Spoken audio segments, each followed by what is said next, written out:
Caros amigos, vamos entrar então no segundo bloco, a dinâmica no MPLA hoje e o seu próximo congresso. Eh, Professor, engenheiro, o MPLA é o partido que se tem dito partido da situação. Eh, Ultimamente, o seu partido, o MPLA, tem perdido ou perdeu muita credibilidade e o slogan da cidadania, o slogan do cidadão nacional é aquele: o problema de Angola é o MPLA e a sua leadership. Será que assim também, professor, eh, este mal-estar no país, portanto, conseguiu de incluir, tem a sensação da situação controlada, professor? Bom, deixa-me dizer-lhe o seguinte. Na verdade, desde 1975, que somos nós, o MPLA, que dirige a nação, como se diz. Portanto, nós proclamamos a independência em 1975 e estamos em 2024 e temos sempre ganho os pleitos eleitorais, aqueles que aconteceram desde 1992, os dias de hoje. E, portanto, tudo aquilo que possa ser catalogado como positivo tem a nossa chancela. E tudo aquilo que é de negativo também nós temos que assumir. Mas deixe-me dizer-lhe o seguinte, aqueles que dizem que o MPLA está a perder alguma popularidade, se estiverem a cingir-se pelos números, estão corretos, porque nós, se eu começar a contar de 2008 até os dias de hoje, em 2008 nós tivemos 81%, acho, conseguimos chegar aos 81%, baixamos para 74,1% em 2012, em 2017 baixamos para 61,04%, acho que é isso. Portanto, veja que já estamos a sair de 80, 74, 60, e agora em 2022 fizemos 51,17 ou 51,71. Portanto, estamos a descer em termos de performance política, não é? E isso é sinal de perda de alguma popularidade, sim. Temos que reconhecer isso. E temos que fazer esforços no sentido de inverter a situação, porque se isso continuar assim, daqui a bocado estamos nos 30%, 40%. E do ponto de vista da competição política, isso seria mau para o MPLA. Mas o meu problema, até como militante do MPLA, e eu sempre nunca me escondi nisso, o problema até não é ganhar eleições, o problema é ganhar um país. Nós precisamos de ter um país, verdadeiramente um país. E quando falam em eleições, para mim é apenas uma forma de se entregar o poder a este ou aquele. Mas o que é que a gente faz com o poder? Isso é que é importante. O que é que nós fazemos com o poder que temos? Com um país tão portentoso, um país com grandes recursos minerais, com grandes recursos energéticos, veja o caso do petróleo. Nós temos recursos florestais, recursos hídricos em abundância, portanto temos muita riqueza no solo e no subsolo, não é? Portanto, quando nós olhamos para o nosso país e vemos que ele dispõe de tudo, de rochas ornamentais, não ornamentais, tem as melhores madeiras, enfim, tem areia de construção. A Namíbia, por exemplo, não tem areia de construção, nós temos areia infinita, dá para fazer edifícios. Nós temos rochas calcárias, granitos para as estradas, basalto. Portanto, temos ouro, temos tudo. O que é que nos falta? A pergunta tem que ser esta. O que é que nos falta? É claro que um país não se constrói apenas com aquilo que ele tem no subsolo e no solo. O país também se constrói com homens. E aqui é onde está o problema de Angola. O problema de Angola, do meu ponto de vista, reside nos homens. Qual é a mentalidade do homem angolano que está envolvido na política? Essa é a primeira pergunta que nós temos que fazer. Ele está mais virado para o desenvolvimento ou está mais virado para o poder? Essa é a primeira pergunta. A segunda pergunta, se nós queremos, no caso concreto do MPLA, o que é que nós precisamos de fazer? Uhum. Quais foram os ideais que nortearam a fundação do MPLA? Serão esses que nós estamos a perseguir, ou estamos a perseguir outros que não estão refletidos no esforço que os nossos ancestrais, os nossos nacionalistas, os nossos heróis, aqueles que tombaram por uma causa, pela causa de Angola. Será que nós estamos a representá-los bem a nível do MPLA, nós que temos o poder já há muitos anos? Essa é a pergunta que eu muitas vezes me faço. Só Porque que, professor, esta, professor, nós temos rio, temos professor, bacias. Deixa-me explicar. Sim, sim. sim, sim, Nós temos bacias hidrográficas invejáveis. Pelo menos temos 5 do Queve, bacia do Quando, bacia do Kwanza, do Zaire, do Cunene. Ou seja, temos água, que é uma riqueza enorme. Países já que não têm esse tipo de riqueza que nós temos. Nós temos uma costa marítima. Nós não estamos encravados. Nós temos uma costa marítima de mais de 1.600, 1.650 quilómetros do norte ao sul. Nós temos um perímetro fronteiriço de quase 5.000 quilómetros. Portanto, o que é que se passa connosco, afinal? Nesses últimos 20, 25 anos, vamos lá, desde 2000, a paz assinou-se em 4 de abril de 2002. Nós já levamos 22 anos. O que é que se passa para nós não termos ainda um país melhor? Um país melhor. E nós temos estado a perder fôlego. O país está a perder fôlego. Há muitas famílias a empobrecerem cada vez mais. A classe média está a desaparecer. A fome atingiu mais manchas humanas. Está a espalhar-se. A mortalidade infantil está na casa dos 180 por mil, quando os outros países estão em 2, 3, os países mais desenvolvidos estão em 2, 3, 4. Nós estamos em 180 e tal. Tanto, e mais, e temos outro grande problema, que é o crescimento populacional. Nós, em 2021, estávamos com 34 milhões e 500. Neste momento, devemos estar já nos 36, 37 milhões. Luanda está com 10, 11, 12 milhões. Portanto, temos aqui esse crescimento. As riquezas estão aí. O que é que se passa, afinal? Então, é aqui onde nós devemos discutir. É aqui onde nós precisamos de pôr os nossos cérebros a funcionar. E qual é o problema? E é aqui onde muitas vezes me desencanta bastante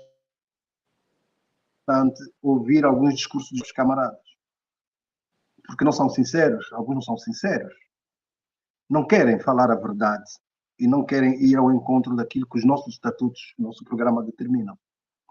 Veja só, os nossos estatutos e o nosso programa são os documentos fundamentais do partido. E nós, o que é que fazemos deles? Nós cumprimos com rigor os estatutos do partido, cumprimos com rigor o programa. O programa do MPLA é aquele que vai ditar. Ou melhor, vamos começar pelos estatutos. Os estatutos que é a coisa mais importante, digamos assim. Os estatutos do MPLA apresentam a estrutura orgânica, não é? Dão as normas, princípios de funcionamento, os princípios de organização do partido, os princípios de direção do partido. Temos o programa, vai ser a compilação da estratégia global do partido, do modelo, da forma de atuar, das orientações, aquela coisa toda, não é? Portanto, as orientações, os objetivos a alcançar, o programa, que é a plataforma, não é? É uma plataforma política que vai movimentar o partido. Portanto, os estatutos e o parlamento. Professor, estamos a ter problemas com o seu áudio. Professor, estamos a ter problema com o seu áudio, não sabemos se é o alcance da internet. Não sei se está a nos receber, professor. Eu estava a dizer, Sim, houve uma que nos sim. Professor, por favor, se me está a ouvir, nós estamos a lhe receber muito mal, com cortes. Não sabemos se é o sinal da internet que está a cortar, está a diminuir. Por favor, professor. Parece que continuamos com problemas técnicos por parte aqui do nosso convidado, o professor António. Ou melhor, Alva, consegue me ouvir? Sim, sim, consigo. Consegues me receber? É com algumas dificuldades. Ah, lá, lá. É isto, eu também estava a ter dificuldades com o professor.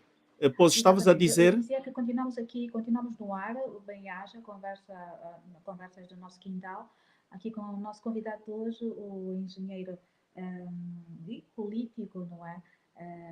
António Venâncio, que disponibilizou o seu tempo para estar aqui em conversa. Já falámos um bocadinho sobre aquilo que é o seu livro, os seus livros, ele já falou um bocadinho sobre esta temática. Entramos agora para a parte política. Eu acho que é muito importante Alô? para o país. Alô, já me consegue O engenheiro voltou. ouvir? Sim, sim. Sim, sim, estamos a lhe ouvir. Estamos a lhe ouvir. Bom, havia um ponto fundamental que eu queria agora realçar. Qual é a questão fundamental que para mim me preocupa nos estatutos? Os estatutos dizem o seguinte, que nós precisamos de exercitar a democracia interna. Os estatutos estabelecem os critérios da democracia interna. E é aqui onde o partido começa a ganhar alguma fragilidade, porque essa democracia interna, e eu tenho que ser franco, ela não existe. Essa democracia interna que os estatutos aludem, não existe. E não existe porque nós não temos coragem suficiente para abordar aqueles que têm que garantir o cumprimento dos estatutos. Mas agora, professor, Essa é uma das questões. professor, A outra questão tem a ver com formação. Sim, sim. professor, a propósito, porque nós tínhamos preparado mesmo esta pergunta, porque o que se nota cá de fora é que não existe democracia interna no partido MPLA. O porquê que os militantes, portanto, com longa carreira como a sua, não se desmarcam com aqueles que não permitem que haja democracia dentro do MPLA? Dentro do MPLA, o professor Olha, está lá, estava no comitê, ou está ainda no comitê central. O porquê que não se desmarcam e façam uma pressão interna no partido para que o partido se possa reencontrar e bater com a realidade, porque o MPLA tem estado a prejudicar o país. Professor. ok, deixa-me fazer uma pequena correção. Eu não sou membro do MPLA, sou membro do Comitê de Engenheiros do MPLA, que é diferente, mas mesmo assim não tenho. Eu tenho sempre utilizado o meu direito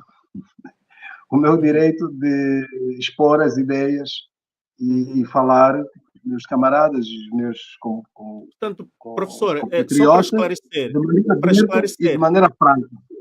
A para pergunta que esclarecer, você me coloca, desculpe, sim, para esclarecer, engenheiro, o engenheiro por não é que que do não comitê existe central. democracia interna? Por que que não existe democracia interna no MPLA? Uhum.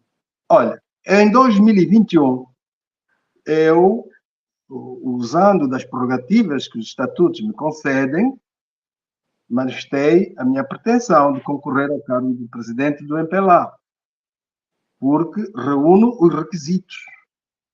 Eu reúno os requisitos, pelo menos aqueles que estão nos estatutos. E o que é que aconteceu?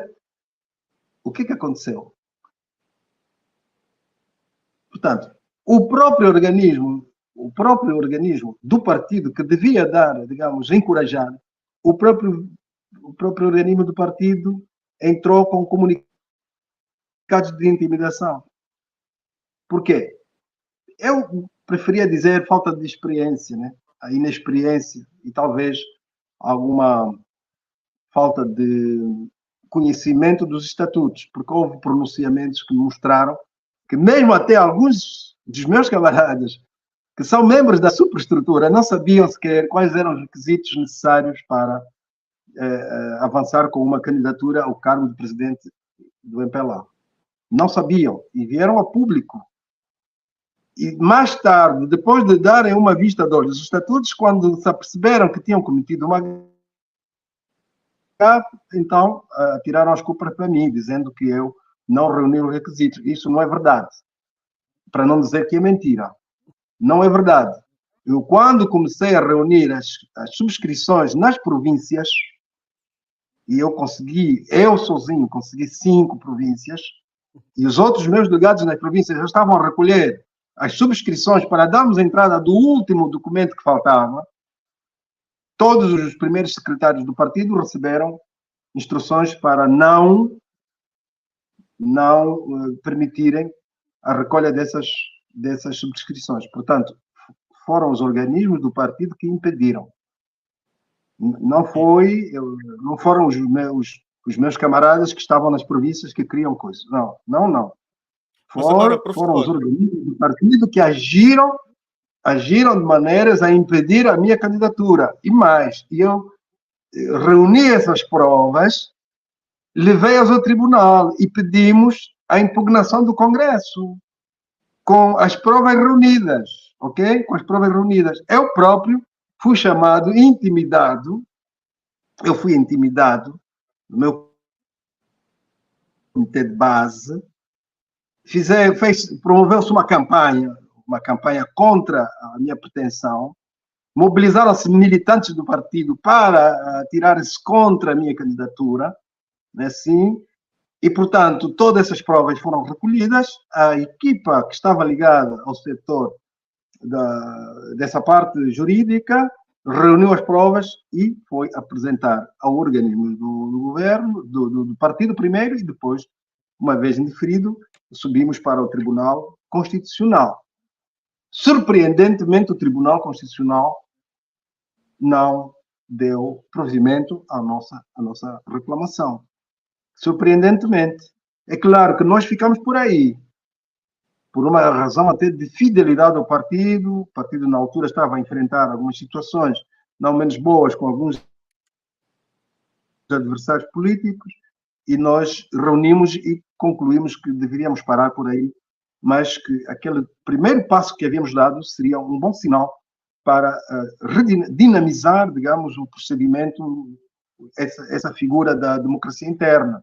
Portanto, eu acredito que agora, no 9º Congresso, já não vão se repetir esse tipo de intimidações, de comunicados. Sim, professor, feitos em tempo nobre para intimidar a outra candidatura, essa coisa de dizer que há um candidato único, natural. Professor, permita-nos. Portanto, o Tribunal Constitucional não deu provimento. Queríamos saber, neste caso, pelo menos, porque eu queria trazer uma comparação, porque aqui estamos a fazer também ciência.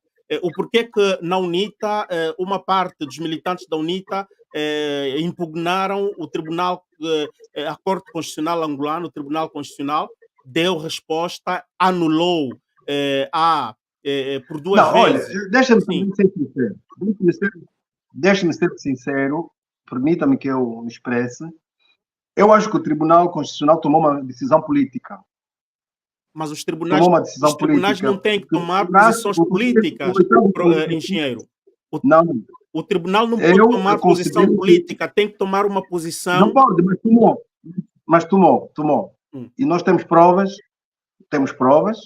que nós arquivamos o processo e deixamos Neste momento, o engenheiro vai voltar a apresentar a candidatura para o próximo Congresso?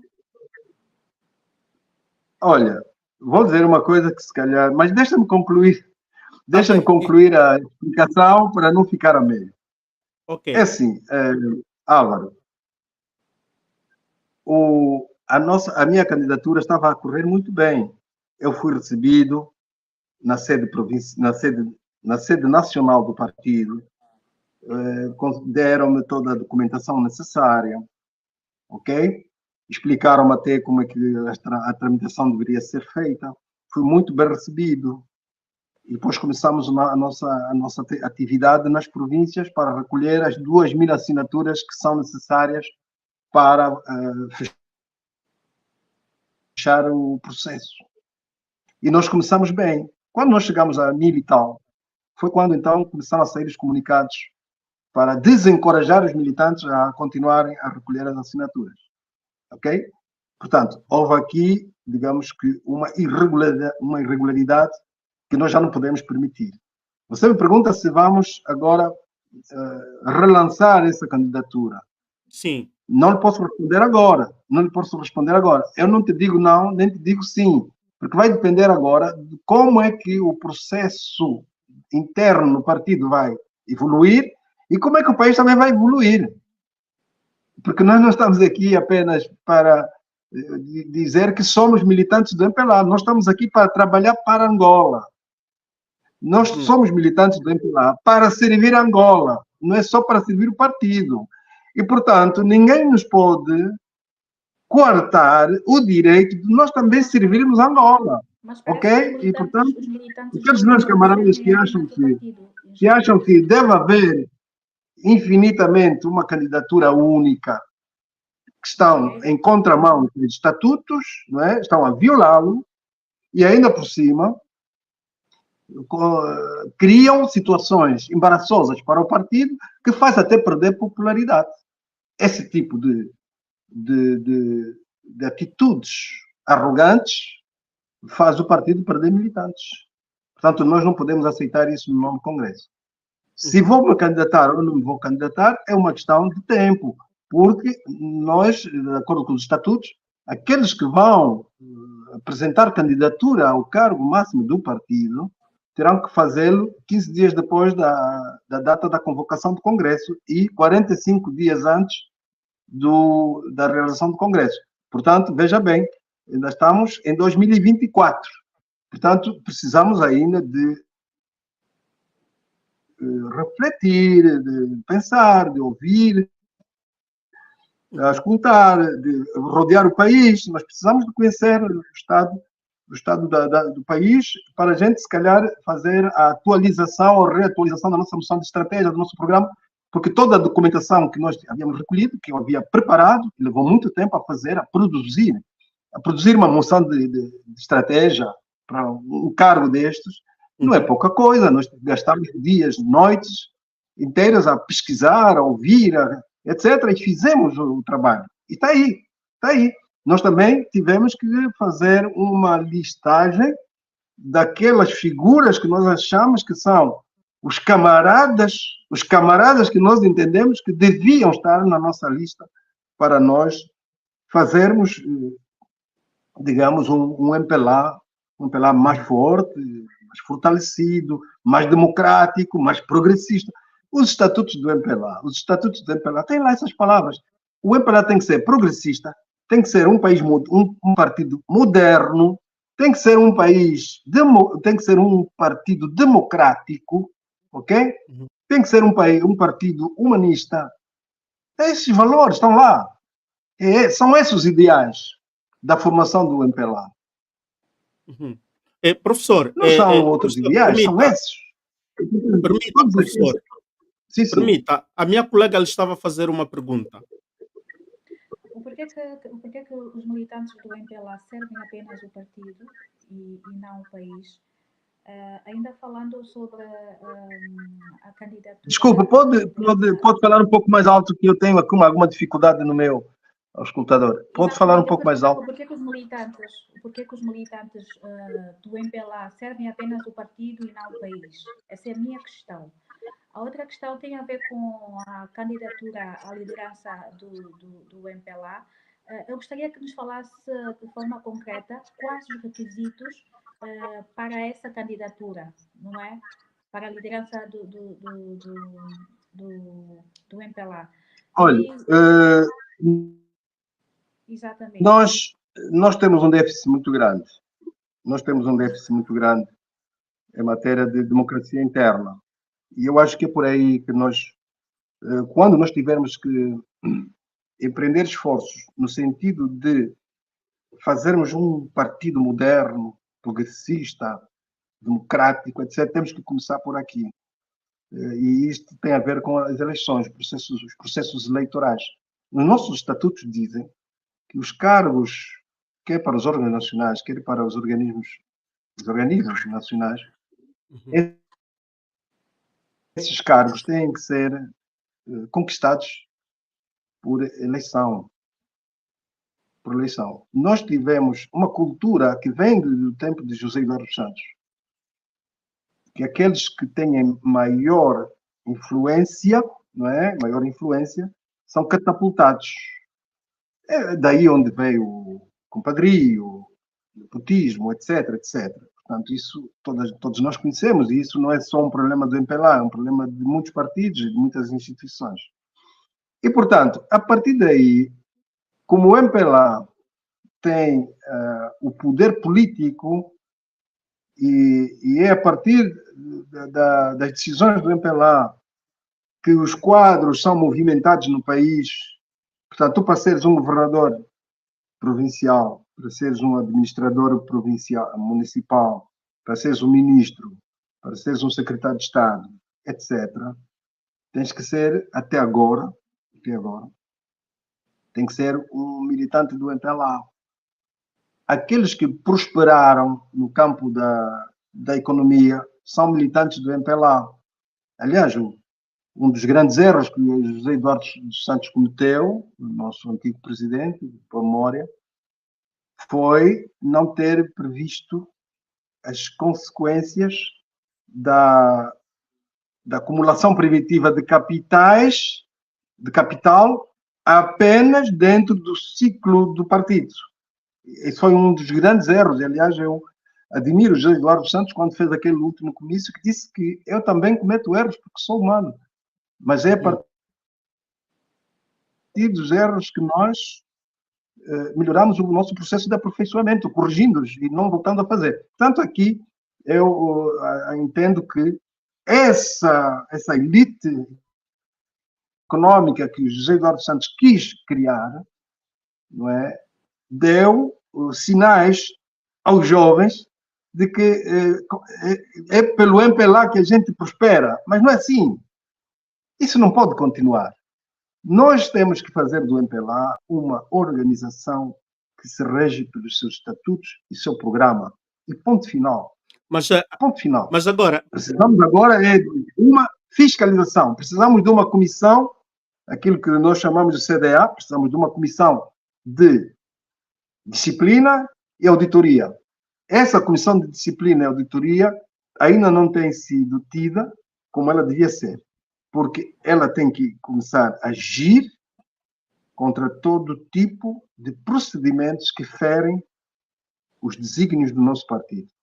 E nós, agora, infelizmente, professor, não temos a funcionar em pleno. E isso é também uma das grandes lacunas que faz com que, muitas vezes, o MPLA é visto com maus olhos por parte de uma franja da população. Ok, professor, para fechar este capítulo, porque vamos voltar para falar do futuro do país em termos de obras públicas e desenvolvimento. Falando ainda um pouco do partido, o MPLA, hipotizamos que participa no Congresso, apresenta a candidatura e ganha as eleições, torna-se o presidente do MPLA. Quais seriam as tuas primeiras ações para corrigir e recuperar o MPLA? Porque da forma que o MPLA está, creia-me, professor, o lugar do MPLA atualmente seria para a oposição. Porque o país não tem que ficar a esperar que o MPLA se reorganize internamente e o país continue a andar com 3 rodas furadas, não é? O país precisa caminhar, o país precisa galopar, como tantas outras nações pequenas, mais pequenas, com menos recursos que Angola, tem estado a fazer egrejos avanços.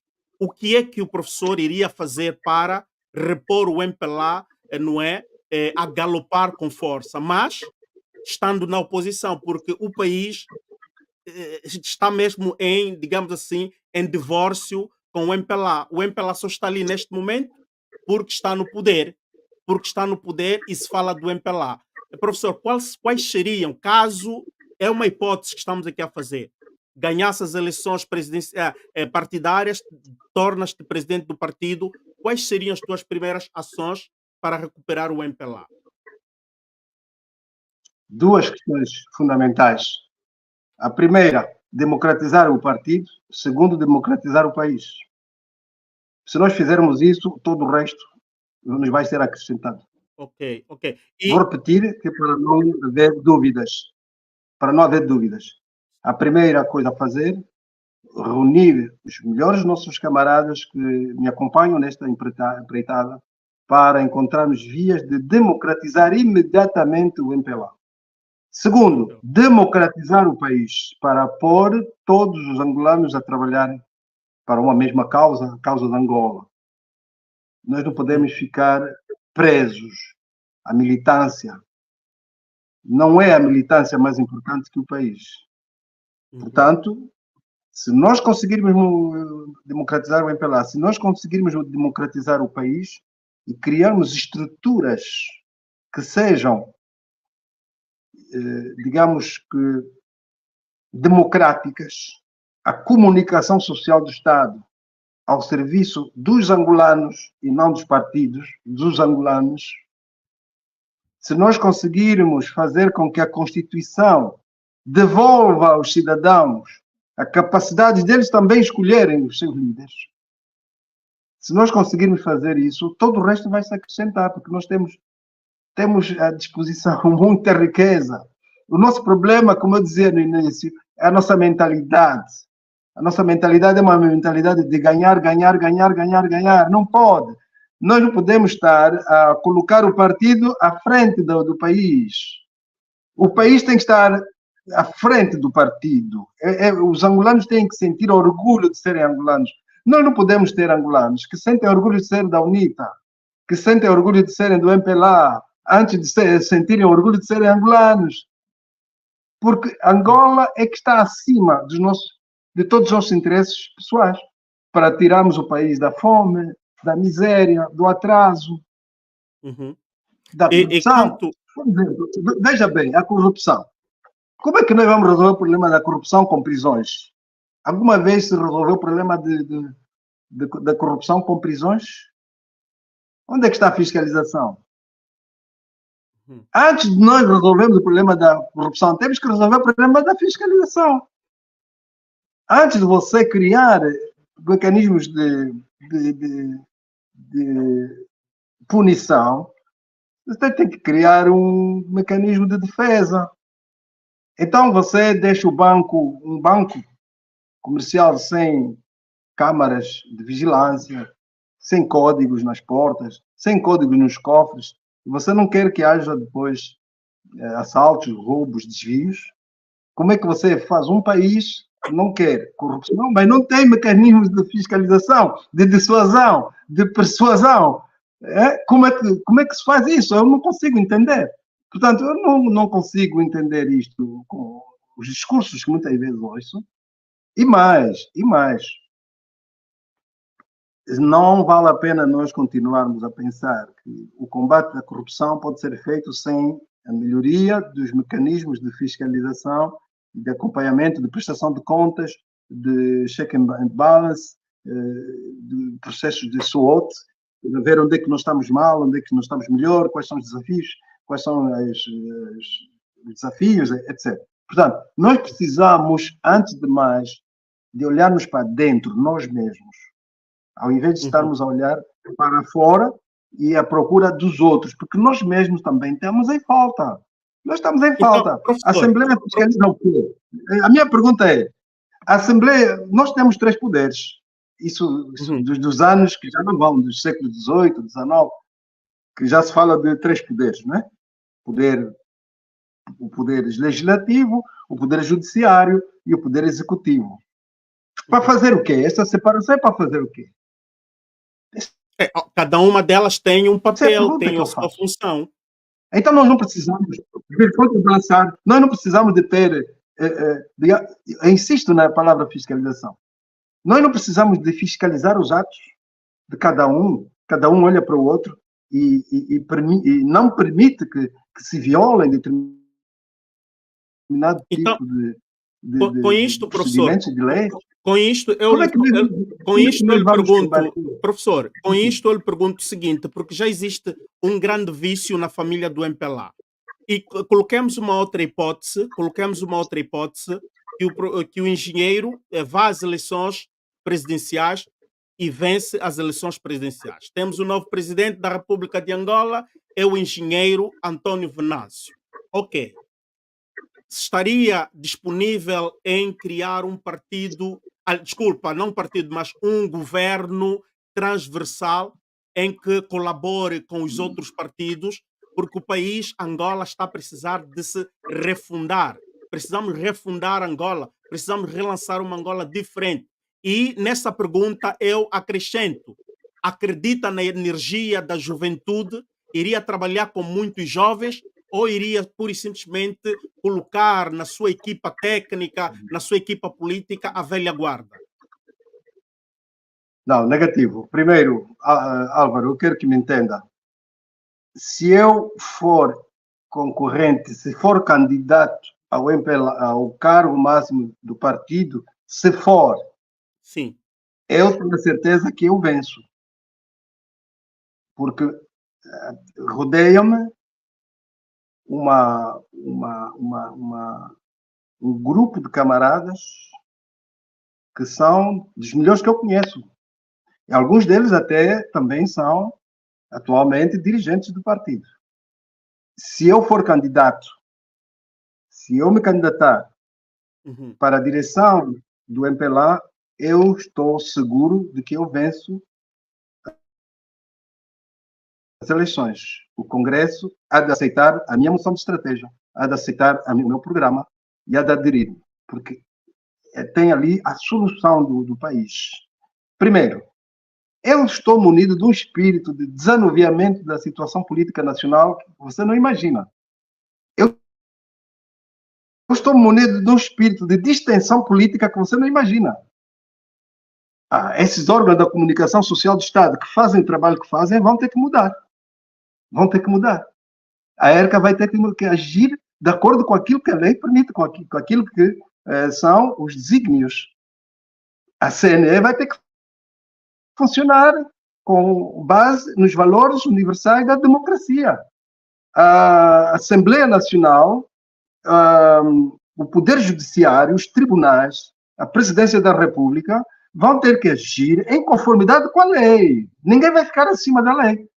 Portanto, o meu programa e os nomes das pessoas que eu apresentarei ao Congresso receberão necessariamente dos congressistas, dos delegados, os maiores aplausos, porque eu tenho uma solução que é inédita. É inédita. Nós nunca pensamos dessa forma. E quando você me pergunta se teria possibilidades ou não, ou melhor, teria disponibilidade, estaria disponível para conversar com os outros países, com os outros partidos, é a primeira coisa a fazer. Porque eu quero colocar Angola em cima de tudo. É a primeira coisa a fazer. É ouvir os outros. É chamar os outros para salvarmos Angola. E então, a partir daqui, traçar os caminhos. Os caminhos não estão traçados. Os caminhos não estão traçados. Por quê? Porque nós deixamos de parte a grande franja da juventude. Nós deixamos de parte. E foram jovens que votaram. Já não são os militantes dos partidos que votam, que determinam esses valores, esses números. São os jovens, porque nós chamamos a pirâmide etária. A pirâmide etária de Angola tem uma base muito larga e lá em cima é um pico. Portanto, nós estamos fundamentalmente rodeados de jovens. Esse país é de jovens. Não são os militantes que votam. Os militantes, se calhar, 1 milhão, 500 mil votam. O resto é tudo jovens que estão a votar. Daqui mais 7, 8, 10 anos, aqueles que viram José Eduardo Santos, aos 6, 7 anos, daqui em 2027 já estão a votar novamente. Portanto, são jovens. A força motriz desse país são jovens, não são os militantes. Os militantes são, digamos assim, a força mobilizadora, não é? Mobilizadora que vai fazer com que haja um trampolim para o poder. Sim, isso é assim, por isso é que formamos partidos. Por isso é que temos multipartidarismo, não é? Multipartidarismo. Mas isso não pode condicionar o nosso país.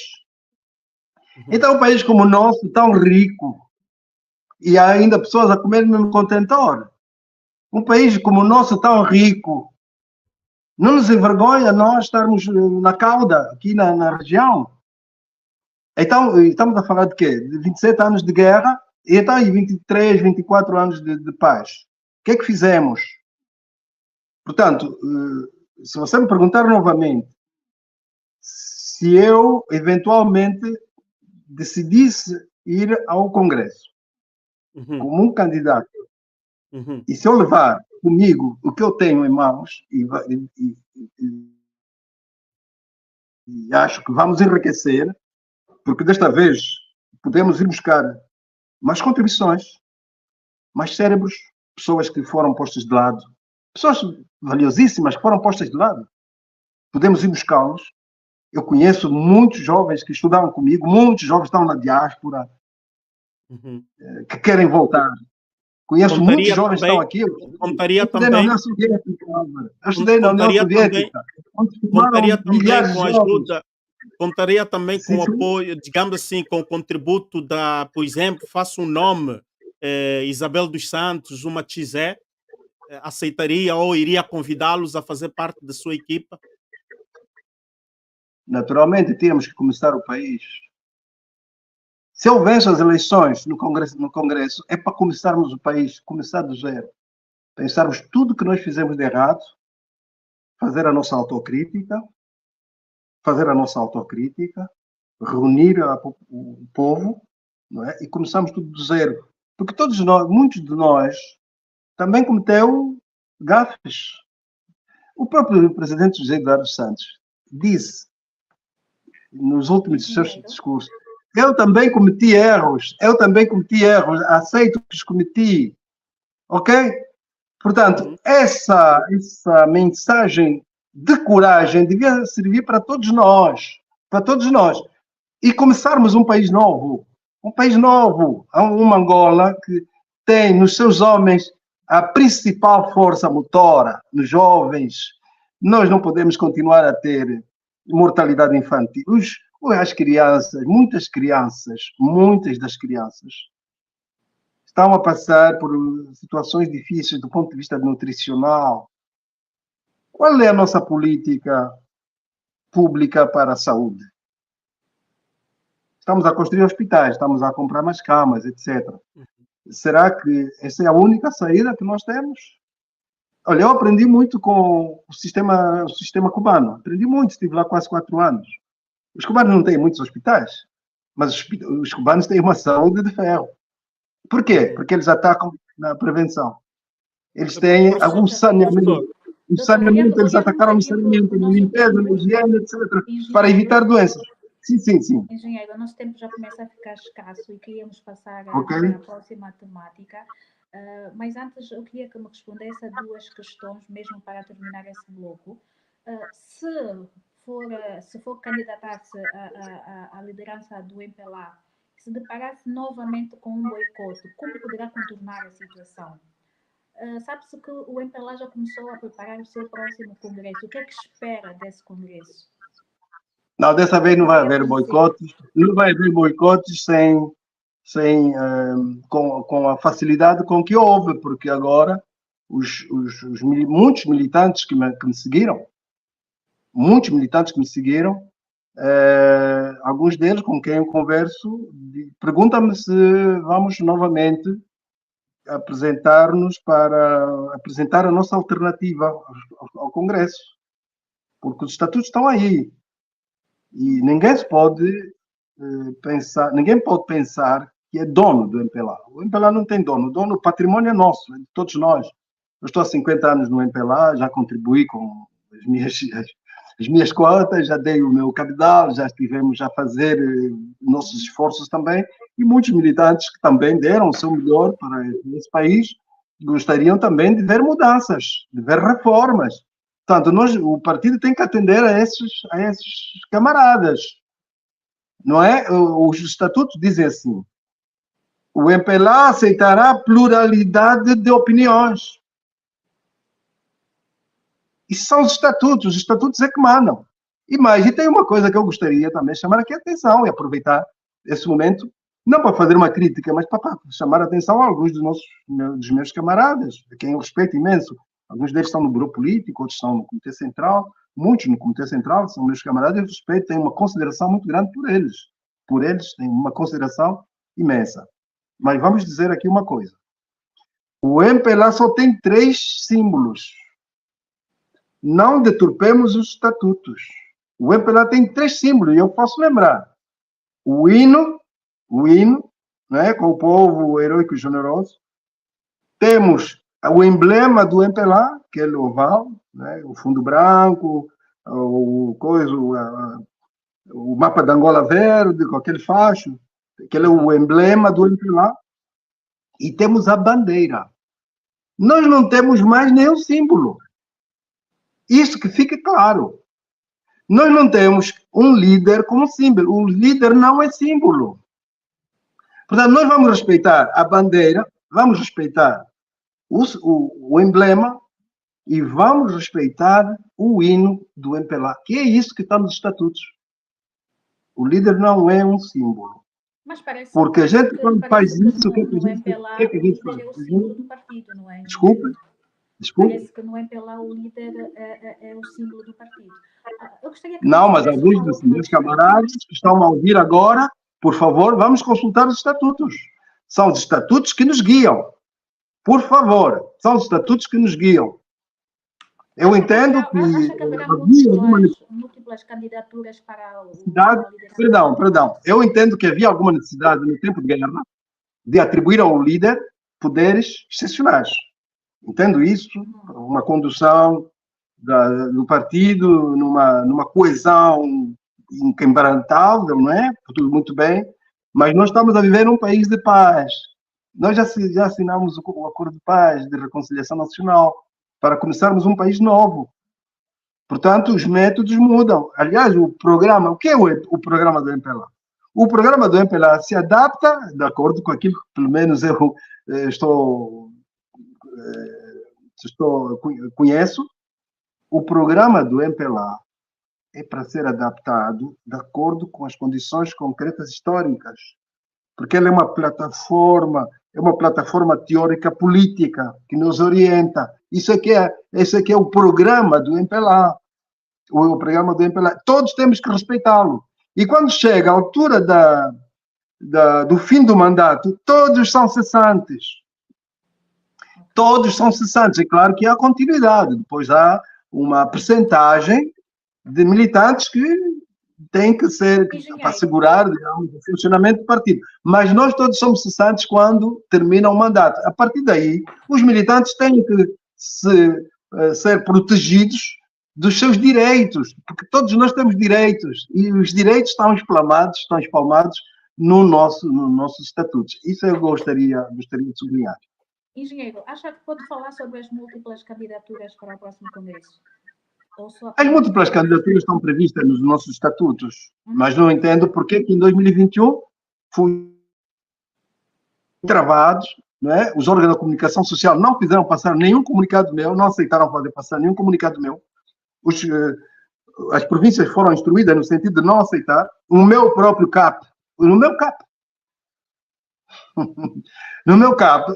nós fomos chamados para nós mesmos dizer que só aceitamos uma candidatura, mas isso não podemos aceitar no partido. O partido tem que ser moderno. O partido tem que ser um partido de todos nós. E temos que ser camaradas. Aquela camaradagem que nos norteou no tempo da luta de libertação, aquela camaradagem que o camarada Agostinho Neto nos ensinou, é aquilo que nós temos que trazer hoje. Cometemos erros, sim, podemos cometer erros, mas nós não podemos deixar de ser camaradas. E a camaradagem é a amizade, é o amor ao próximo. Engenheiro, vamos agora Okay? passar para o nosso Portanto, é isso que a gente bloco. precisa. É isso que a gente Vamos precisa passar do para o partido. nosso próximo Sim. bloco, engenheiro. Engenheiro, consegue me ouvir? Ok? Exatamente. Vamos agora passar para o nosso Consigo, sim. próximo bloco. Está a ser uma conversa bastante agradável, bastante informativa. Gostaríamos de passar aqui o tempo todo para falarmos sobre aquilo que é a dinâmica do MPLA hoje e também sobre o seu próximo congresso, mas vamos agora falar da problemática das infraestruturas para o desenvolvimento do país. O que é que tem a dizer sobre isso? Olha, esse é o ponto forte da nossa moção de estratégia que criamos em 2021, são as infraestruturas, para pôr o país infraestruturado rapidamente, com maior, digamos, maior integração, não é? Uhum. E acabarmos um pouco com essas obras soltas. Né? Temos que criar aqui um espírito de integralidade e fazer o país funcionar como um todo, como um corpo integrado. E, portanto, as infraestruturas, para já temos que garantir a mobilidade rodoviária nacional, não existe. A mobilidade rodoviária nacional não existe.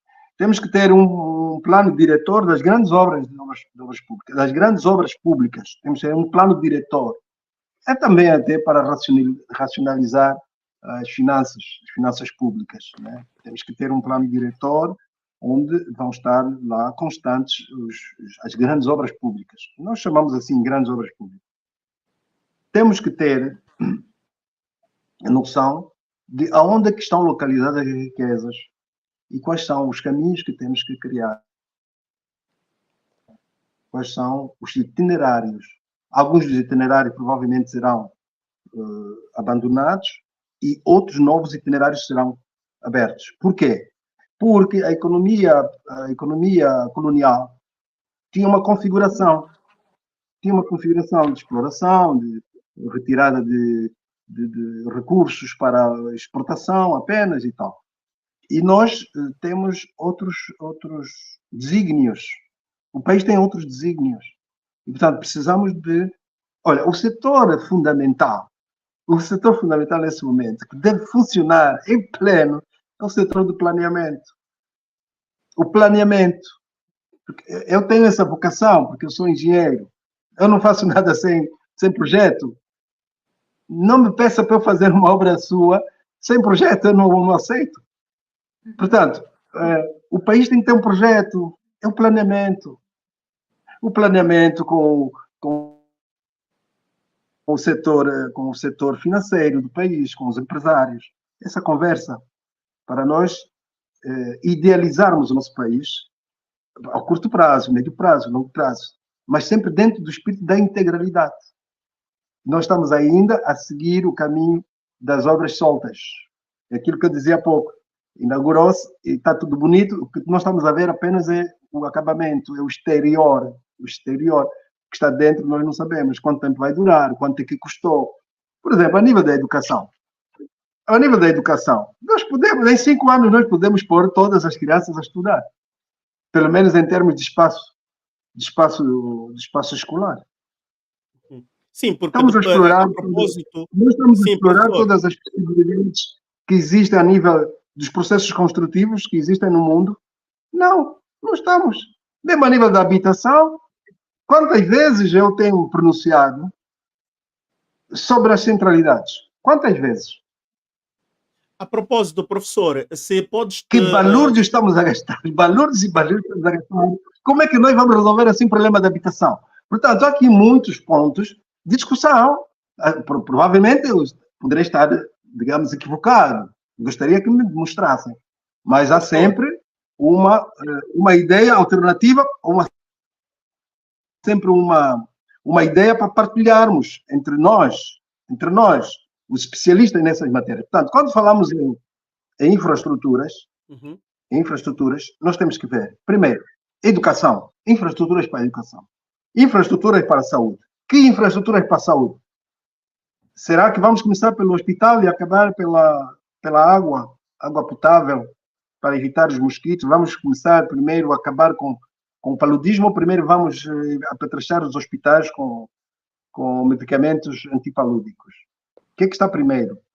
A nível da rodoviária, já falamos. A nível da mobilidade ferroviária, como é que estamos? Os rios. Estamos a aproveitar os rios da maneira como deveria ser. Água para a população. Água potável. O que é que nós estamos a fazer com a água potável? Quais são os projetos para a água potável? Eu já apresentei com o meu colega uma alternativa. E ainda não vi uma alternativa melhor.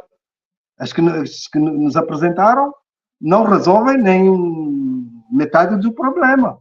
Não resolve metade do problema. E nós temos uma solução para água potável e água para serviços. E mais. E temos também uma solução para o saneamento básico.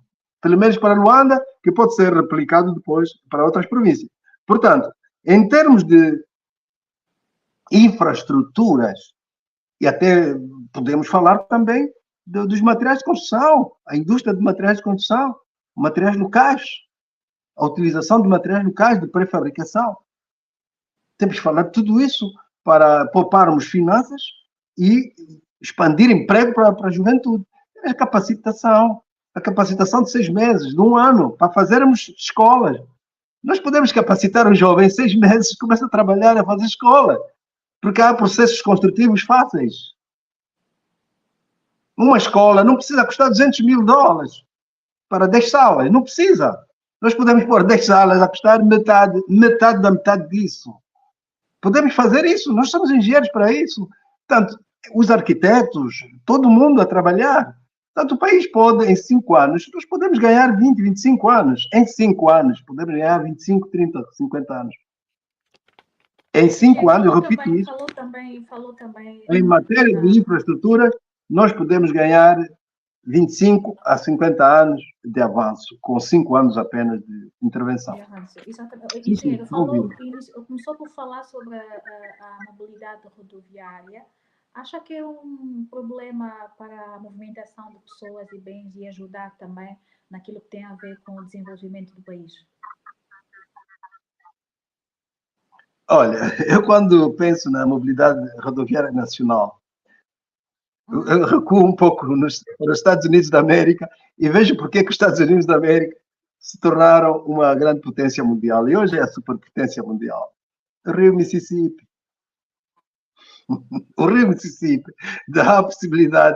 deu possibilidades a vários estados utilizarem aquela via fluvial para desenvolverem aquelas áreas. Depois aquilo está num território vasto, um território no hemisfério norte, né? Apanha aquela zona temperada, na zona temperada, e depois tem ali o Rio Mississippi, que tem não sei quantos mil quilômetros, e eles aproveitaram aquilo para desenvolver, hoje são uma grande potência.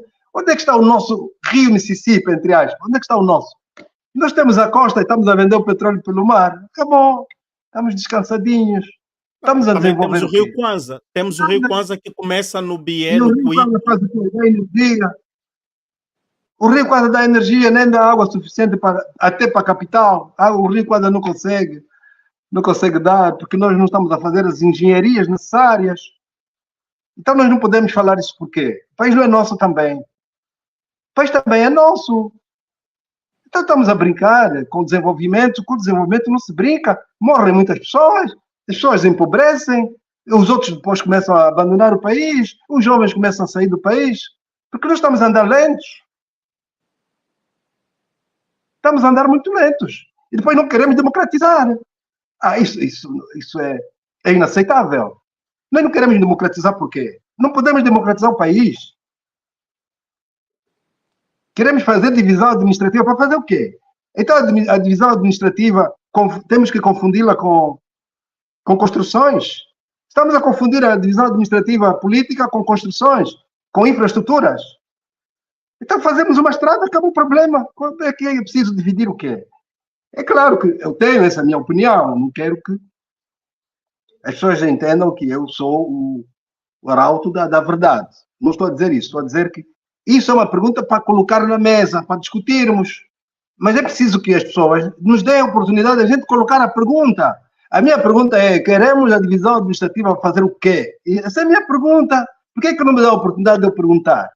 E fecham, bloqueiam na imprensa, bloqueiam na televisão, bloqueiam no partido. Não posso falar isso. Então, e se eu tiver agora uma solução? Se eu tiver uma solução para isso, como é que fica? Não é o país que perde.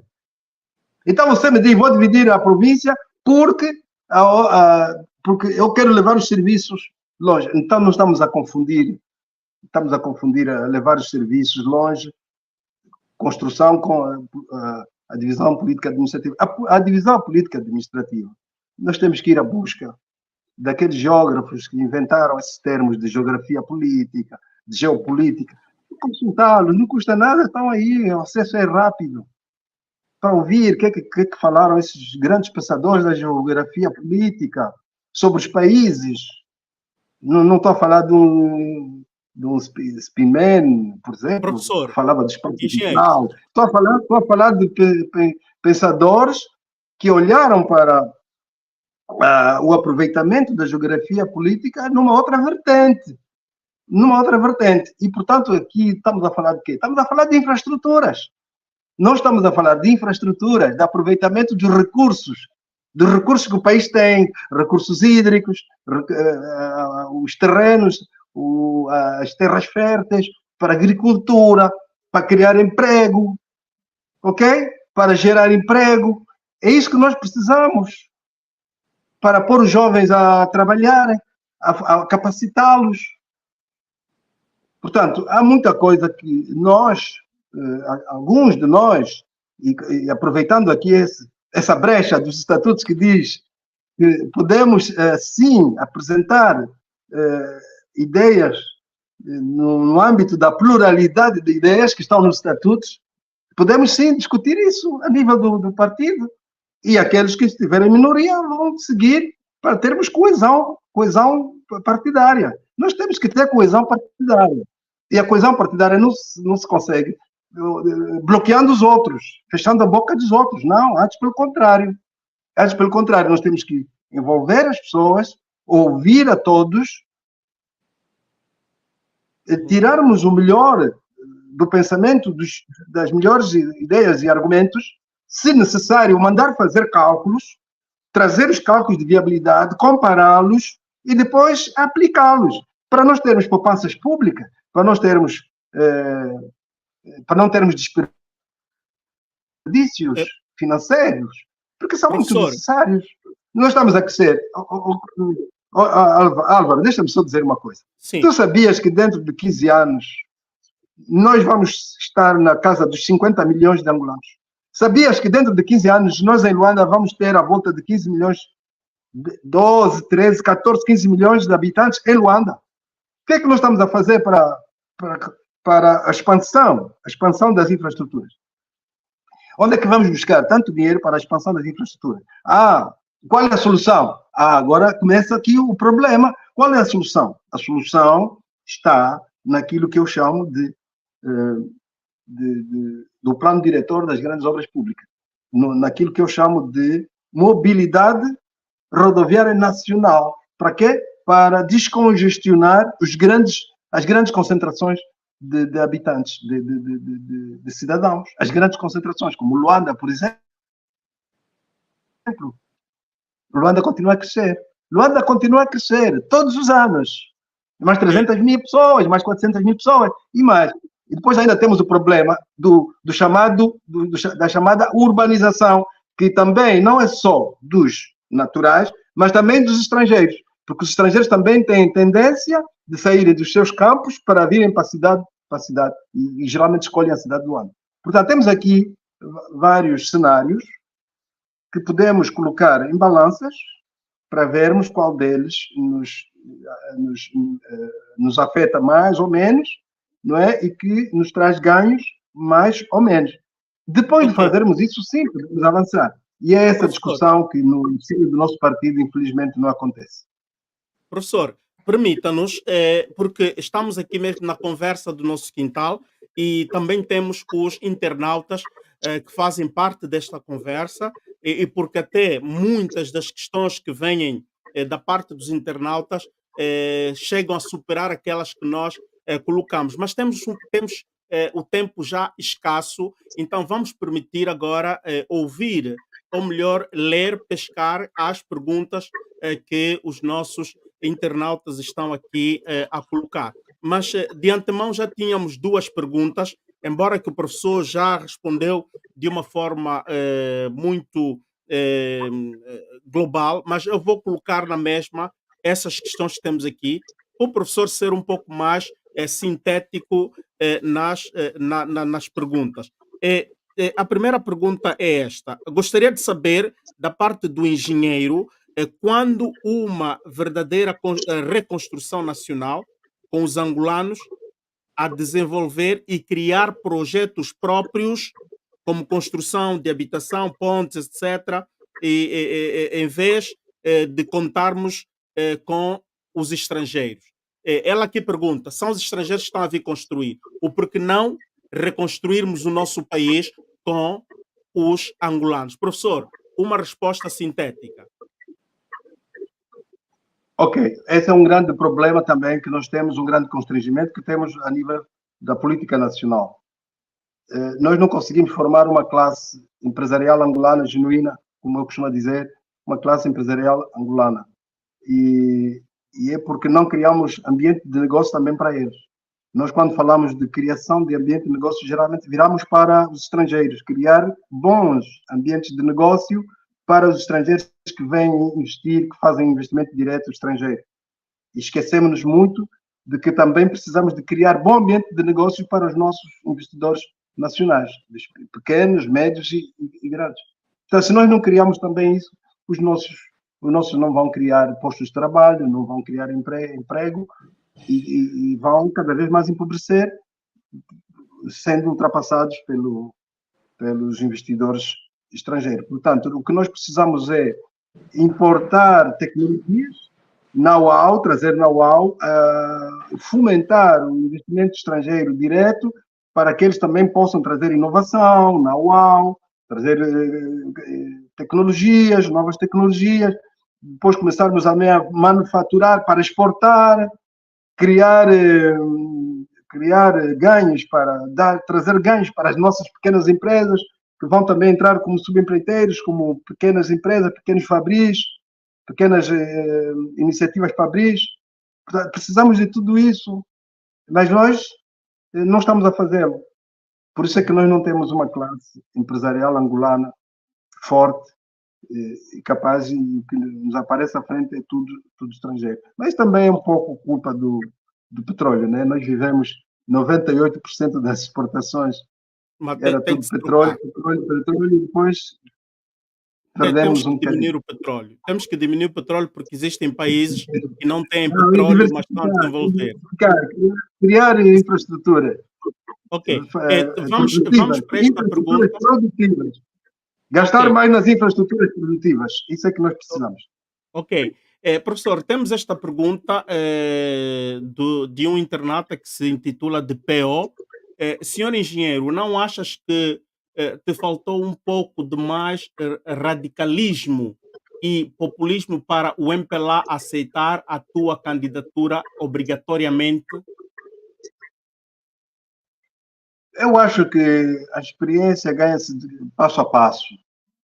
Eu fiz o primeiro exercício em 2021, acho que acompanhou, e de lá para cá nós tivemos ganhos grandes nesse capítulo, porque pelo menos conseguimos erradicar um pouco daquele medo, daquele receio que havia, daquela retração dos militantes. Agora não, agora os militantes, muitos recorreram aos estatutos, se aperceberam que afinal aquele meu passo era um passo justo, um passo enquadrado com os estatutos, e agora já estamos em melhores condições para praticarmos as múltiplas candidaturas internas no cargo de presidente do MPLA. Já estamos muito melhores agora.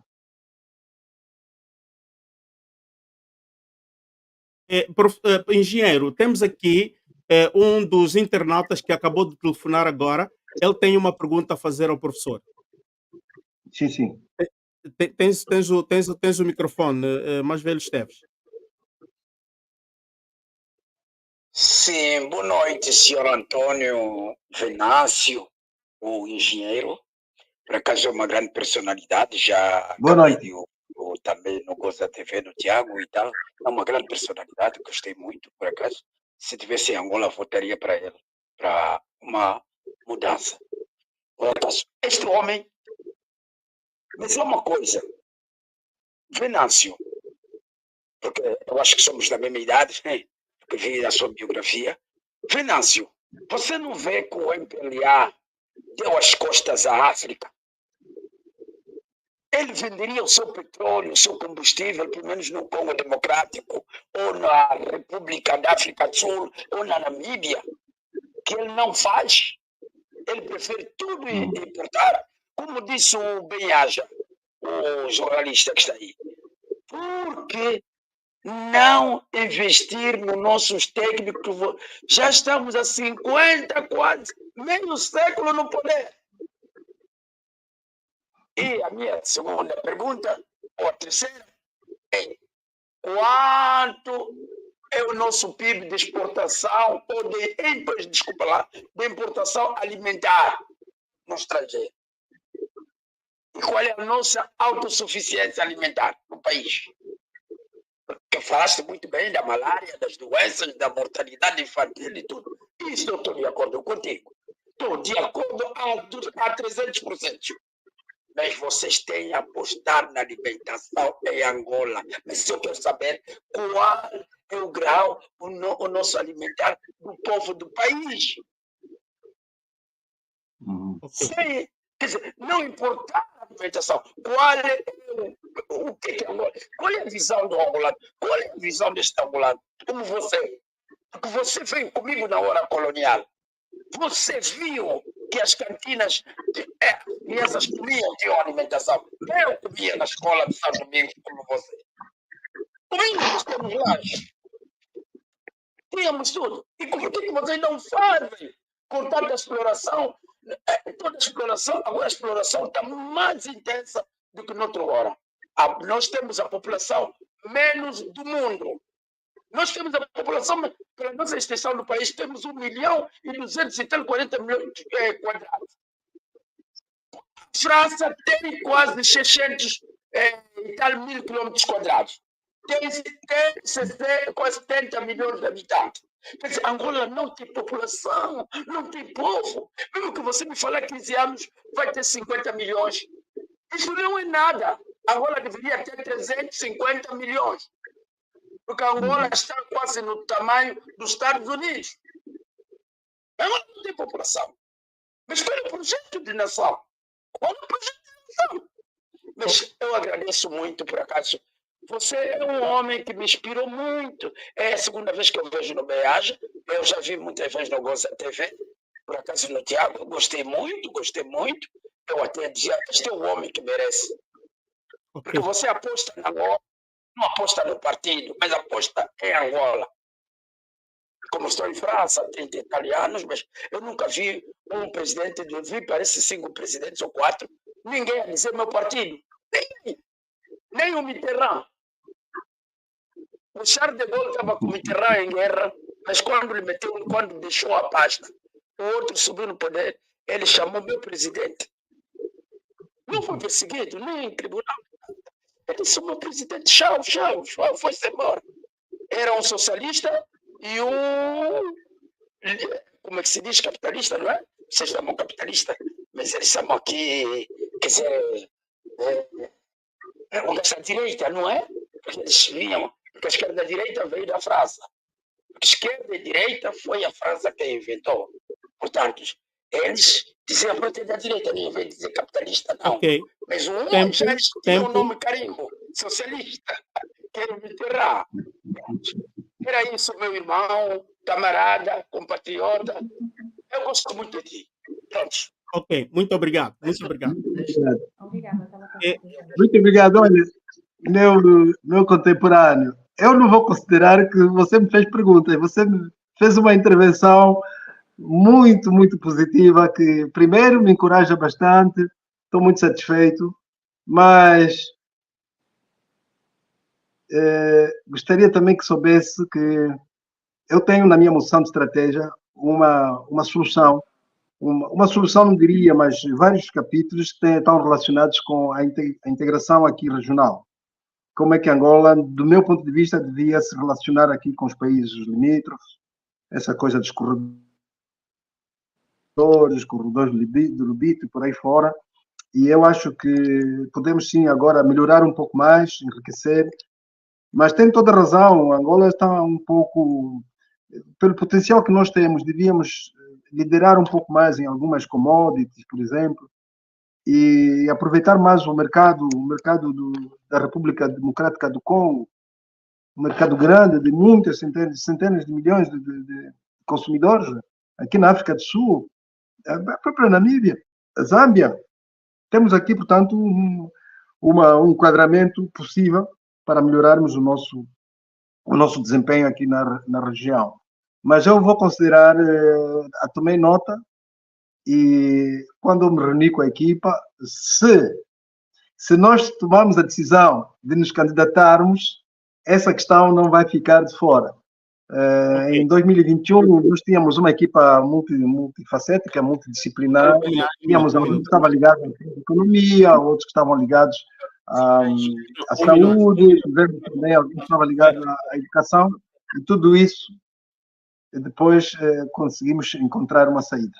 Muito obrigado pelas palavras encorajadoras que me dedicou. Professor, temos o último ouvinte que está já em linha, que é o Adriano, que nos está a chamar a partir da Inglaterra. Adriano, tens o microfone. Senhor engenheiro Venâncio, boa tarde, obrigado pela simpatia. Já ouvi falar há algum tempo, eu vou tentar ser curto. Falou das desculpas do arrependimento do ex-presidente José Eduardo Santos. Sim, senhor. Eu acho que em consciência todo ser sabe quando está a agir bem ou a agir mal. Eu penso que as desculpas do ex-presidente José Eduardo Santos, que muitos de nós ou alguns políticos usam como exemplo, são desculpas fabricadas. A meu entender, foram desculpas do momento para sair bem na fotografia.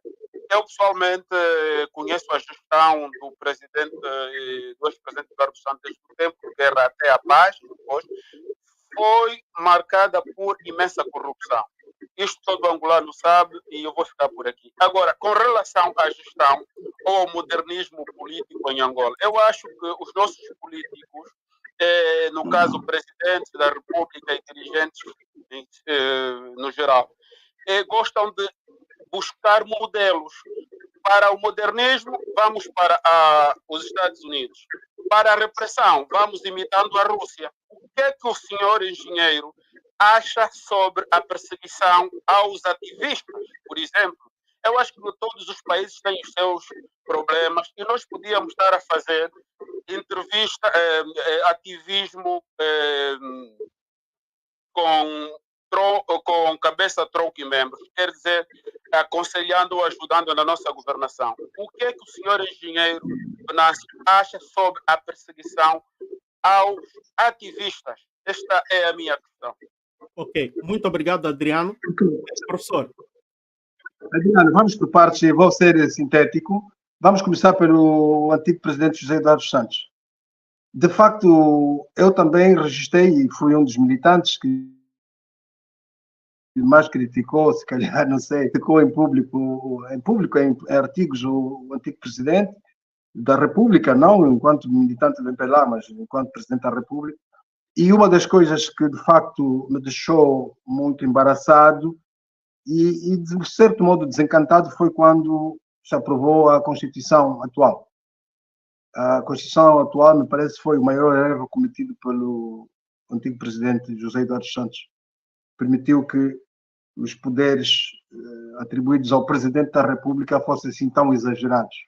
Acho que foi o maior de todos os erros cometidos, dentre vários. Aqueles erros de gestão falhada aqui e acolá, são erros que podem ser catalogados como erros naturais. Mas aqueles, por exemplo, da corrupção, né? O erro da corrupção, não ter criado antes um mecanismo de fiscalização, de dissuasão e de persuasão Isso também foi um grande erro, foram dois grandes erros que eu registrei da gestão do presidente José Eduardo Santos.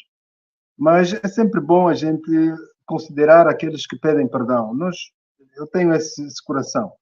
Se alguém me pede perdão, eu perdoo. É claro, não esqueço o que ele fez e não deixo de castigar, se houver necessidade de castigar, mas perdoo sempre, porque isso é um bom exemplo para encorajar os outros e desencorajar aqueles que cometem erros. Essa é a primeira questão. O excesso de poder que José Eduardo Santos deixa na Constituição ao Presidente da República. O Presidente da República é o Presidente do partido, é o Presidente da República, é o chefe de Estado, é o chefe do governo, é o comandante-chefe das Forças Armadas, é quem nomeia todos os governadores das províncias, é quem nomeia todos os auxiliares, os seus auxiliares, os departamentos ministeriais, os ministros, é quem nomeia os máximos nos tribunais, os presidentes de tribunais.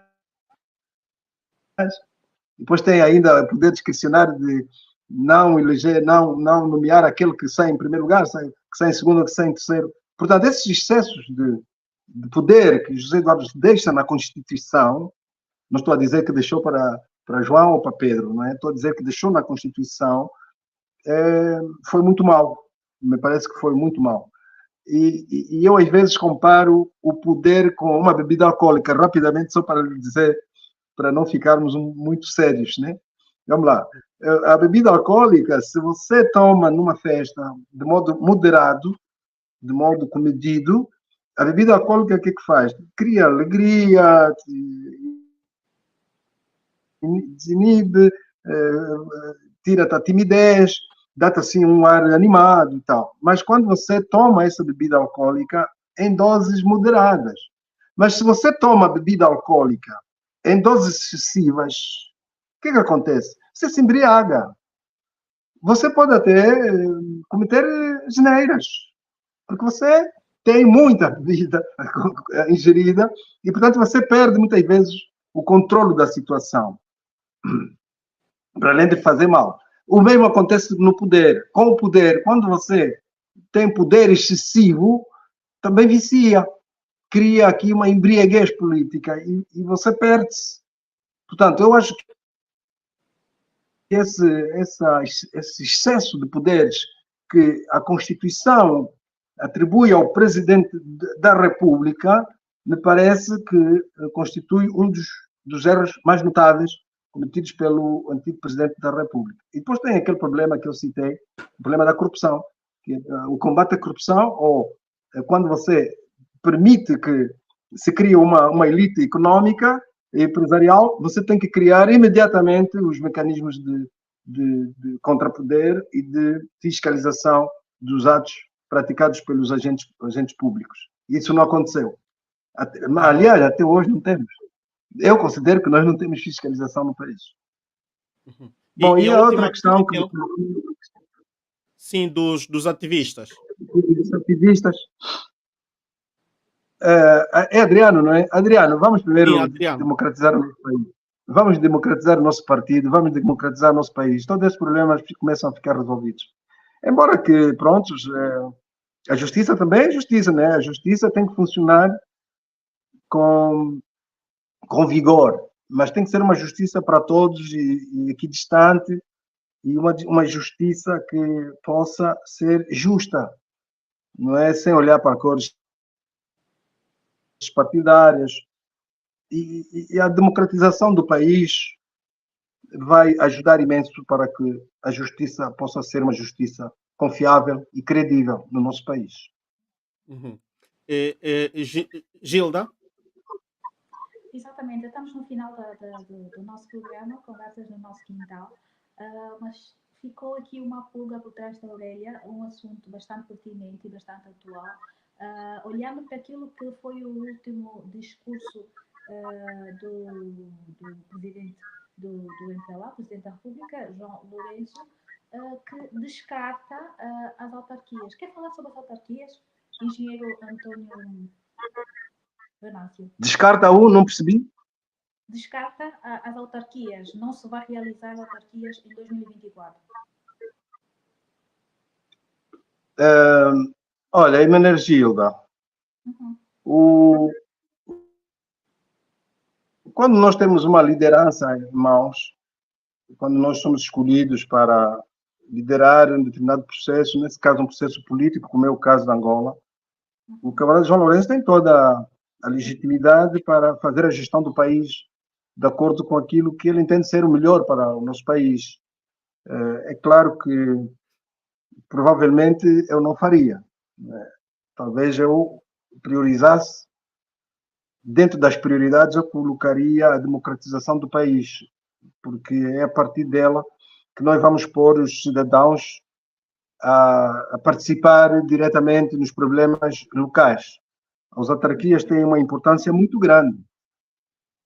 E eu creio que o camarada João Lourenço se colocou isso, ou a Assembleia se colocou isso num segundo plano, está a atrasar o país. O facto de nós não termos autarquias implementadas em todo o país significa um revés da nossa política nacional, do meu ponto de vista, porque isso devia ser das primeiras coisas a fazer. Aliás, mais uma vez, não quero ainda fazer aqui nenhum prognóstico, mas se houver necessidade de nós nos candidatarmos ao cargo de presidente do MPLA, como eu disse há poucos, são duas tarefas cruciais: democratização do MPLA e democratização do país. Portanto, tudo o resto fica para o segundo plano, porque sem democratização do nosso país, as decisões, sem democratização do partido, as decisões que nós tomamos no partido não terão a qualidade desejável, a máxima qualidade possível. Se nós não democratizarmos o nosso país, as decisões também da liderança também não terão a grande qualidade que seria desejável. Portanto, o poder discricionário e a vontade, ou as decisões, ou as orientações do partido, ou da Assembleia Nacional, do grupo parlamentar, etc., tudo isso que conforma a secundarização das autarquias, eu não faria isso. Eu não faria isso. Porque eu quero ver os angolanos a resolverem, a participarem diretamente na resolução dos problemas locais. E sobretudo, quero ver também aquilo que eu chamo os planos diretores municipais construídos, para nós podermos organizar o país. Porque o país precisa de planos de diretores municipais e precisam da participação dos cidadãos. Portanto, os cidadãos, se não estiverem nas autarquias, vão ter administrações municipais e o nosso modelo não funciona, não é? Como vocês sabem, é um modelo muito centralizado, muito concentrado, né? Também ainda, de certo modo, com uma carga partidária muito forte. Portanto, isso não ajuda o mais rápido desenvolvimento do país. Eu não iria por esse caminho. Se fosse eleito o presidente do MPLA, trabalharia com os partidos da oposição para juntos olharem para um desenvolvimento a curto, médio prazo do país? Trabalharia com os partidos da oposição? Mal a sua pergunta. O engenheiro consegue percebi mal a sua pergunta, por favor. Agora, estou a ouvir com muita dificuldade, mas... Se fosse eleito presidente do MPLA, trabalharia com os partidos da oposição? Daria mais abertura? Se calhar devia dar mais tempo de antena de ouvi-los e saber também o que é que eles têm para contribuir naquilo que é o desenvolvimento... Deixa-me só aumentar aqui o seu volume. Um minuto. Está complicado. Parece que temos aqui problemas técnicos. É o seu microfone, Gilda. Talvez se usasses o auricular. Não sei se agora está melhor. Agora está melhor. Agora parece que está melhor, engenheiro. Consegue ouvir-me? Sim, pode repetir a pergunta. Perguntaram se fosse eleito presidente do MPLA, o que é que seria? Trabalharia com os partidos da oposição?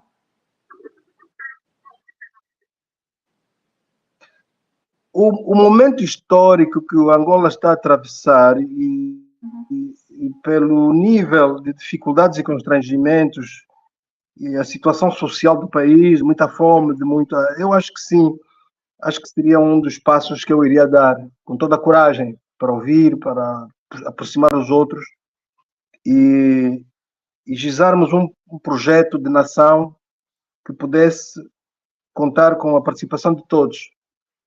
Porque eu acho que, aliás, eu até sou um dos militantes que nunca teve dificuldade nenhuma em cumprimentar ou conversar com elementos da oposição.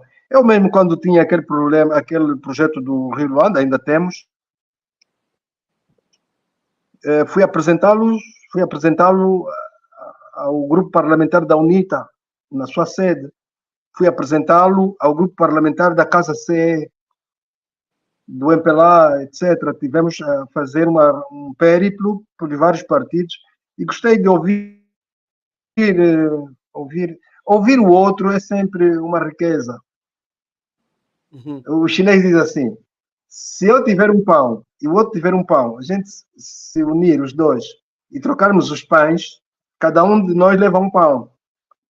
Mas se nós tivermos cada um de nós uma ideia, pelo caminho nos cruzarmos, eu vou levar 2 ideias e o outro também leva 2 ideias.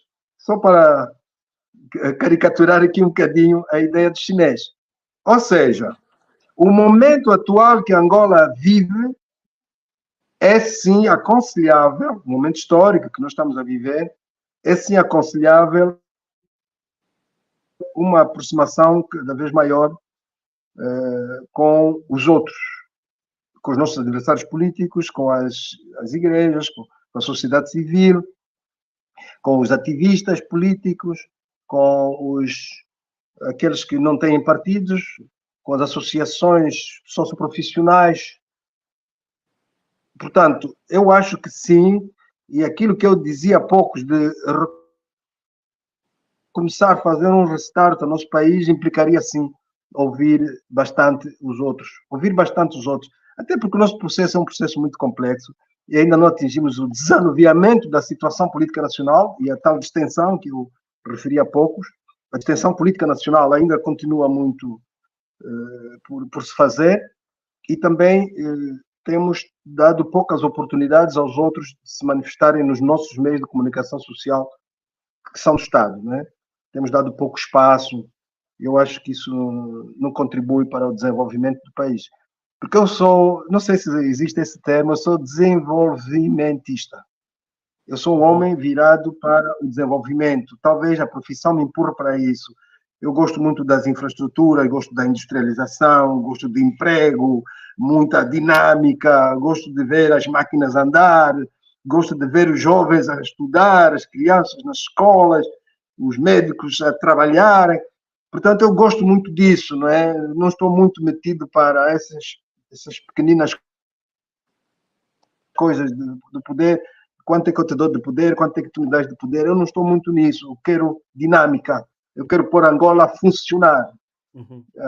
Numa efervescência dinâmica de acordo com as capacidades que Angola tem. Porque Angola tem muitas capacidades, tem muitas potencialidades, está adormecidas. Então, todos nós somos poucos. A sua pergunta é pertinente, mas encarei assim um pouco estranha. Então, eu não tinha mesmo que ir ter com os outros para ouvi-los. Isso é a primeira coisa a fazer. Aliás, eu também aprendi muito com Nelson Mandela. Aprendi muito com Nelson Mandela. Ele era um homem de aproximar-se aos outros e mostrar solidariedade. Porque eu creio que estar na oposição também dignifica o partido se ele tiver ideias e argumentos fortes, se tiver opiniões muito valiosas, é também um lugar digno. Na oposição também se pode ficar a fazer política e podemos juntos desenvolver o nosso país. Portanto, aqueles partidos que estão na oposição, para mim, têm o maior respeito. O maior respeito. E mais, e se algum dia eles ganharem, eu serei o primeiro a congratulá-los. Ok. Primeiro, aliás, isso é um problema de educação. Isso é um problema de educação. Se a oposição ganha, eu serei o primeiro a felicitá-los, mas também serei o primeiro a preparar-me para depois também, dentro de um pleito aberto, transparente, voltar a vencê-los. Eu também tenho esse orgulho de estar também na liderança, digamos, do processo político. Mas eu não sou muito por esse lado. Eu uma vez fiz uma frase que não caiu muito bem a muitos dos meus camaradas, que foi o seguinte: quando nós criamos o MPLA, não foi para ganhar eleições, foi para ganhar um país. E é isso que me orienta. Eu acho que todos os outros angolanos, com as suas ideias, com as suas opiniões, são também valiosos para nós empurrarmos o nosso país para frente, para sairmos um pouco desse relativo atraso que nós temos. Ok. Não sei se respondi à pergunta. Certíssimo. Ok. Muito obrigado. Eu não sei se a Energida sabe. A Energida sabe que eu criei um programa chamado Chá da Manhã, onde eu reunia os notáveis da sociedade angolana, sem olhar para cores de partidos, e vieram, e foi no meu quintal, que criamos ali condições de um ambiente assim muito alegre, onde notáveis da sociedade vinham e punham os seus problemas, a porta fechada, mas entre nós, no etmo dieto, como nós dizíamos, e vieram aqui à minha casa elementos da UNITA, elementos da FENELA, elementos do PRS, da Casa C, demos palavras a todos, do MPLA, claro, naturalmente, e nós discutíamos aqui, conversávamos, eu aí aprendi muita coisa, tirei uma experiência muito grande disso, e vejo que afinal nós todos queremos o bem para Angola, só temos métodos diferentes para chegar lá. E, portanto, eu acho que por aí sim eu seria um impulsionador desse tipo de aproximação. Mas não é a aproximação da Assembleia, como dizem muitos, né? Que é na Assembleia onde se resolve, não. Pode ser até na Assembleia, mas na Assembleia do bairro, ou na Assembleia do município, ou da autarquia. Aí sim vamos resolver os problemas. Mas o problema da Assembleia, onde uns têm 20%, outros têm 50%, outros têm 70%, a mim não me diz muito. Isso, as leis são produzidas de acordo com os interesses do programa do partido, mas essas leis depois têm que ser para todos e todos têm que as cumprir, dentro de uma certa respeitabilidade. Portanto, não é por aí. Eu acho que o mais importante é os angolanos sentirem orgulho de serem angolanos, assim como são os americanos. Os americanos têm muito orgulho de serem americanos. Nós também podemos chegar lá.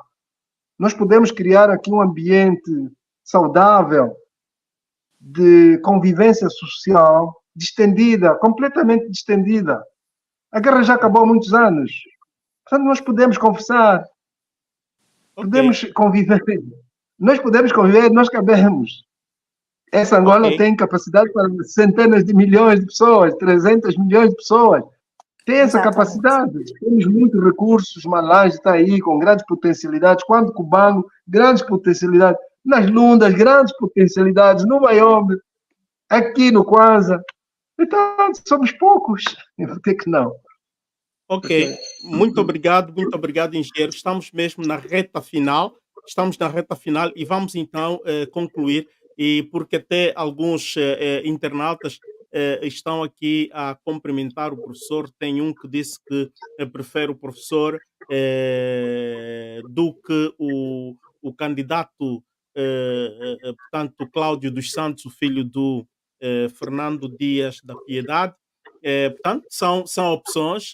O professor tem estado também a granjear simpatia, tem granjeado, digamos assim, apoio de muitos, como também o senhor Pedro Simão Esteves, que falou há pouco também, deu o seu endorsement a si, e tantas outras vozes. Eu inicialmente queria agradecer a todos que estão aqui a participar, mas não deixaria, antes de dar a última palavra ao engenheiro e à Hermenegilda, queria dizer que esta live, portanto, muitas pessoas concorreram para que ela tivesse lugar e tivéssemos sucesso. Há nomes que nós preferimos deixar, portanto, no anonimato, mas queremos agradecer publicamente a todos aqueles que colocaram energia positiva para que, portanto, tivéssemos aqui o engenheiro Venâncio, que não seja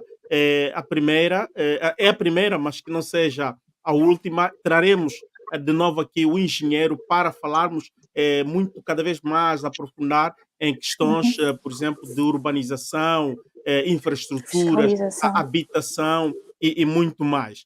E queremos agradecer esta marca, este brand, que é GFM TV, que tem a sua máxima ali por baixo, melhor reservamos para si. Portanto, o CEO deste projeto é a Hermenegilda Moisés. Vocês podem encontrar este projeto que tem estado a trazer também muitas inovações no TikTok, vocês vão encontrar também no YouTube, e daqui a pouco estará a desenvolver tantas outras coisas. Então procurem este grife, procurem este brand e acompanhem, tanto faz no YouTube como no TikTok. Amanhã,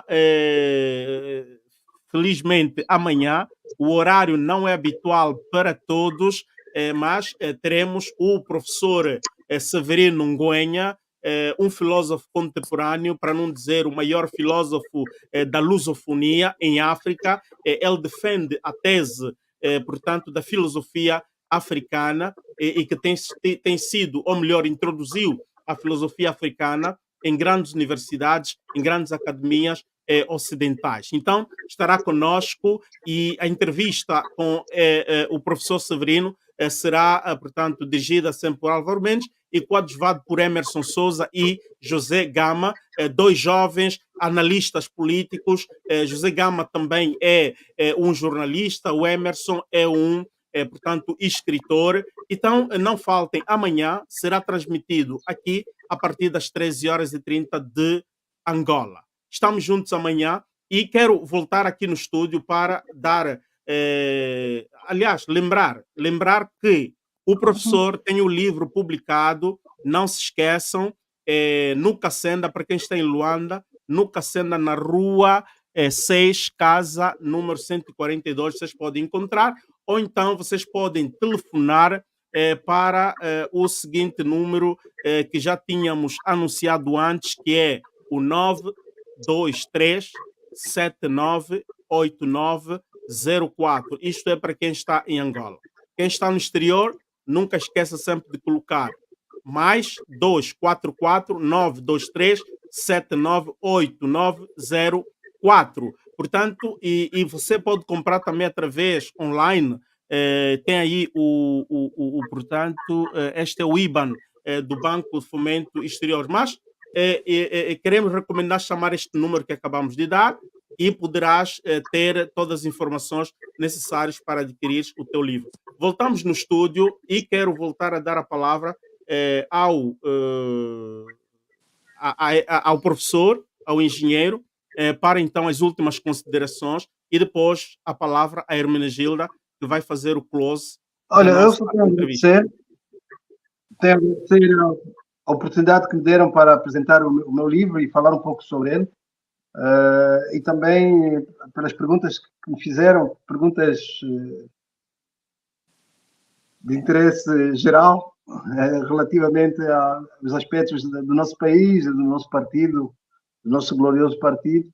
Agradecer a Hermenegilda, que embora a sua voz não estivesse muito perceptível, mas deu para, pelo menos, perceber e responder-lhe a algumas das perguntas. Espero que tenha sido suficientemente útil para o esclarecimento de determinadas situações relativamente à minha candidatura de 2021, que não foi aceita. Portanto, fica aqui esclarecido que eu fui submetido a uma injustiça e não me permitiu, portanto, concluir o meu processo de candidatura em 2021, por razões que depois também foram remetidas ao tribunal.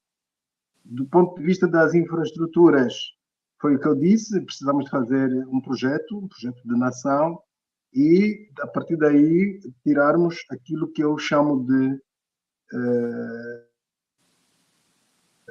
o plano diretor o plano diretor das grandes obras públicas, onde iríamos incluir a tal mobilidade rodoviária nacional para que o povo possa rapidamente, dentro do território, trocar sinergias uns aos outros na agricultura, na construção, nas pescas. Portanto, é preciso criar essa interação entre as pessoas com esse plano de rodoviário, esse plano nacional de mobilidade rodoviária. Do ponto de vista do livro, recomendo a todos que o adquiram agora, porque aqueles que estão no setor precisam bastante de conhecer bem como é que nós podemos desencorajar alguns empreiteiros a trabalhar de modos a prejudicar o interesse público e não fazerem as coisas em conformidade. Há aí muitas técnicas para serem aplicadas e eu espero que tudo corra bem. Se algum dia, ainda temos 2 anos, até 2026, ainda temos 2 anos, e eu também não posso fazer agora qualquer tipo de declaração a respeito de uma putativa candidatura, porque não temos o timing ainda é muito extenso até lá, mas se houver essa necessidade, pronto, nós estaremos também disponíveis para explicar as causas, os motivos que nos levaram a fazê-lo, e espero que possa ser bem sucedida desta vez, sem grandes pressões. Portanto, candidaturas limpas e livres, sem grandes pressões, para depois os militantes decidirem sobre os programas de cada um. Muito obrigado. Continuação de um bom domingo. Obrigada, engenheiro António Venâncio, que esteve aqui hoje no Bem-Aja, aqui a fazer a abordagem sobre o seu livro e também sobre alguns aspectos políticos e também de desenvolvimento a nível do país. Agradecer ao Álvaro Mendes pelo convite, por estar aqui, agradecer aos telespectadores pela paciência e pela disponibilidade do tempo, por acompanhar-nos até aqui, não é? O nosso muito obrigada. Contamos com todos vocês até a próxima emissão aqui do Bem-Aja. Recebam cumprimentos finais de Hermenegilda Moisés. Muito obrigado e nos vemos na próxima, amanhã, às 13h30. Não esqueçam, aí está o GFM TV. Procurem isto no YouTube e poderão acompanhar todas as publicações. Estamos juntos. Exatamente, até amanhã. era só para acrescentar, tenho o GFM TV, mas também temos o GFM TV Notícias, destaque no TikTok, todas as notícias em primeira mão e na linha de frente. Então, corram lá e também subscrevam e sigam o canal. Muito obrigada a todos. Muito obrigado. Estamos juntos. Estamos juntos.